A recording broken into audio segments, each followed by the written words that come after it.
देश में कोरोना से हालात बिगड़ते जा रहे हैं और अब ऐसा लग रहा है जैसे देश में कोरोना बेकाबू हो गया है। ऐसा हम इसलिए कह रहे हैं क्योंकि देश में बीते दिन अब तक के सबसे ज्यादा नए कोरोना के केस सामने आए हैं। बता दें कि 24 घंटे में 82,860 नए मामलों की पुष्टि हुई है, जबकि 1,026 लोगों ने दम तोड़ दिया है। नए मामले सामने आने के बाद अब देश में कोरोना के कुल मरीजों की संख्या 38,48,968 हो गई है, जबकि मृतकों की तादाद 67,486 पर पहुंच गई है। इसके अलावा अगर कुल एक्टिव केस की बात करें तो देश में इस समय 8,13,489 कोरोना के एक्टिव केस हैं, जबकि 29,67,396 कोरोना संक्रमित मरीज ठीक होकर अपने घर जा चुके हैं।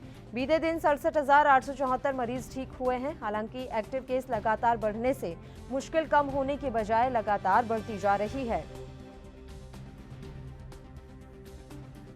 और इस खबर पर ज्यादा जानकारी के साथ सबसे पहले पुनीत मोहन लखनऊ से हमारे संवाददाता इस समय फोन लाइन पर जुड़े हुए हैं। पुनीत, पूरी जानकारी हम आपसे चाहेंगे। यूपी में कोरोना को लेकर क्या कुछ स्थिति? देखिए, अगर हम कोरोना केस की बात करें तो यूपी में जो इस समय सक्रिय केसेस हैं वो लगभग 56,459 हैं। 1,81,364 लोग स्वस्थ होकर अपने घर जा चुके हैं। 3,616 मृत्यु दर है और पिछले 24 घंटे के दौरान लगभग 74 लोगों की मृत्यु हुई है।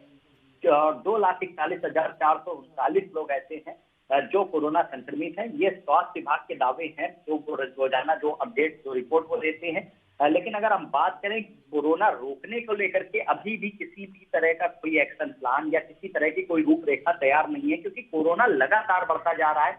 अभी तक गांव सुरक्षित थे, अब गांव तक भी कोरोना हो रहा है, यानी कि गांव, शहर, कस्बा कोई ऐसी जगह नहीं बची जहां पर कोरोना संक्रमित व्यक्ति न हो। इसका सबसे बड़ा रीजन ये है कि जो मार्केट है, जो बाजार है, वहां पर सरकार सोशल डिस्टेंसिंग और मास्क के जो नियम है उसको पालन कराने में विफल है। लोग मास्क नहीं लगा रहे। अगर छोटे जिलों में जाइए तो लोग बिल्कुल मास्क लगाने से बेपरवाह हो गए और जिसका नतीजा ये है कि उत्तर प्रदेश में कोरोना तेजी से फैल रहा है। जी बिल्कुल पुनीता, ये भी जानकारी चाहेंगे कि सरकार की आगे क्या कुछ रणनीति रह सकती है। कोरोना का ग्राफ लगातार बढ़ता जा रहा है, ना सिर्फ उत्तर प्रदेश, पूरे देश में अब तो रिकॉर्ड तोड़ मामले रोजाना दर्ज किए जा रहे हैं। ऐसे में यूपी किस तरह से तैयार है? आगे सरकार की क्या कुछ रणनीति हो सकती है?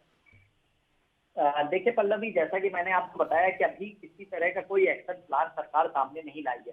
प्रयागराज हाईकोर्ट में एक याचिका दायर करी गई थी और प्रयागराज हाईकोर्ट ने सरकार को आदेश दिए थे कि एक रूपरेखा, एक एक्शन प्लान कोर्ट के सामने लाइए, वरना कोर्ट मजबूर है फैसले लेने के लिए। उसके बाद उत्तर प्रदेश सरकार ने समय मांग लिया और अभी तक कोई एक्शन प्लान तैयार नहीं है।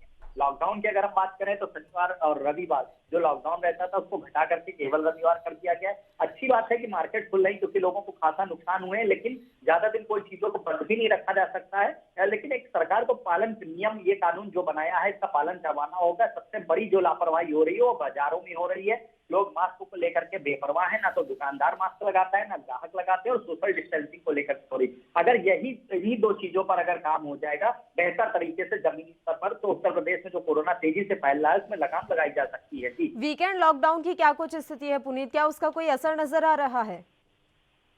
देखिए, वीकेंड लॉकडाउन अपने दर्शकों को हम बिल्कुल क्लियर बता दें कि सैटरडे जो लॉकडाउन होता था वो अब बंद हो गया है। अब सिर्फ संडे को लॉकडाउन रहेगा, यानी कि शनिवार रात 10 बजे से और मंडे सुबह 10 बजे तक लॉकडाउन रहेगा। लॉकडाउन का एक रीजन था कि जो भी मार्केट है हर जिले की उनको सैनिटाइज किया जाएगा, लेकिन पिछले 2 दिन लॉकडाउन रहता था। पिछले दिनों में, हफ्ते में 2 दिन हमने कहीं भी सैनिटाइजेशन होते नहीं देखा।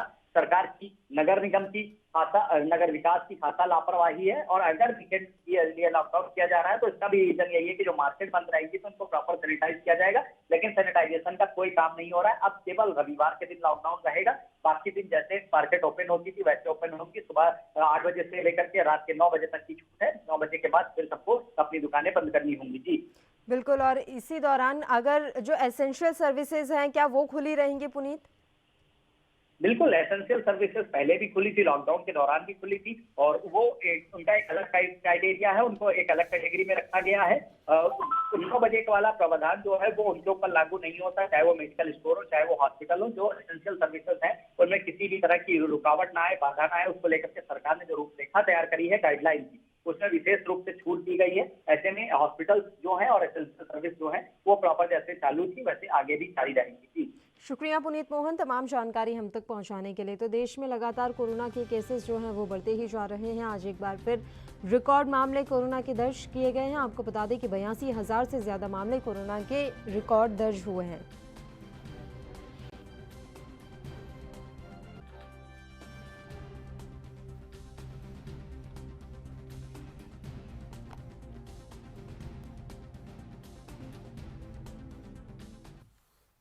और देश के साथ ही महाराष्ट्र में भी कोरोना का बड़ा ब्लास्ट हुआ है। बीते दिन यहां 17,433 नए केस सामने आए हैं, जो कि अब तक के सबसे ज्यादा नए केस हैं।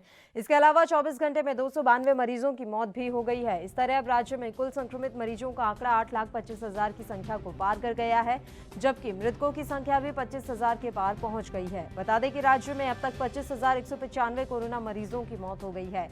लेकिन राहत की बात यह है कि अब तक 5,98,496 मरीज स्वस्थ होने के बाद अस्पताल से घर जा चुके हैं, जबकि 2,01,703 मरीज सक्रिय हैं, जिनका कोविड अस्पतालों में इलाज चल रहा है। बीते दिन महाराष्ट्र में कुल 13,959 मरीज ठीक भी हुए हैं, लेकिन लगातार बढ़ते मामलों ने महाराष्ट्र सरकार को चिंता में डाल दिया है।